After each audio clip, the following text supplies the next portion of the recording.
Phoenix Audio presents No Angel by Penny Vincenzi. Read by Carrington MacDuffle. Part 1, 1904 to 1914. Chapter 1.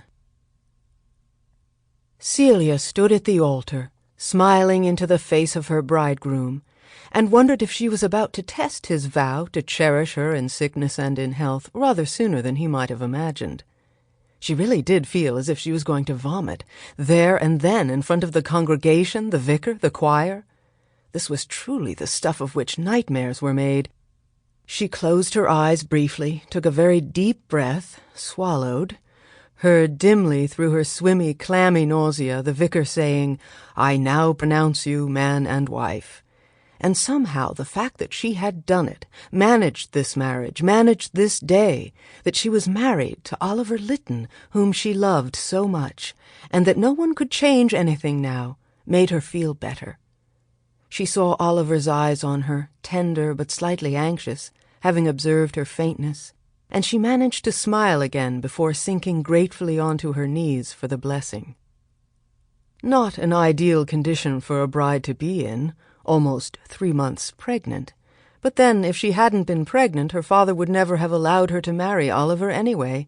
It had been a fairly drastic measure, but it had worked, as she had known it would, and it had certainly been fun. She had enjoyed becoming pregnant a lot. The blessing was over now. They were being ushered into the vestry to sign the register. She felt Oliver's hand taking hers, and glanced over her shoulder at the group following them. There were her parents, her father fiercely stern, the old hypocrite. She'd grown up seeing pretty housemaid after pretty housemaid banished from the house. Her mother, staunchly smiling. Oliver's frail old father, leaning on his cane supported by his sister Margaret, and just behind them, Oliver's 2 brothers, Robert, rather stiff and formal and slightly portly, Jack, the youngest, absurdly handsome, with his brilliant blue eyes restlessly exploring the congregation for any pretty faces. Beyond them were the guests, admittedly rather few, just very close friends and family, and the people from the village and the estate, who of course wouldn't have missed her being married for anything. She knew that in some ways her mother minded about that more than about anything else, really.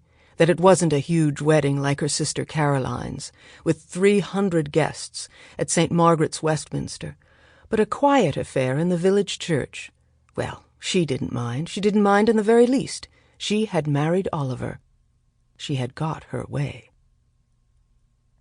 "Of course you can't marry him." Sample complete. Ready to continue?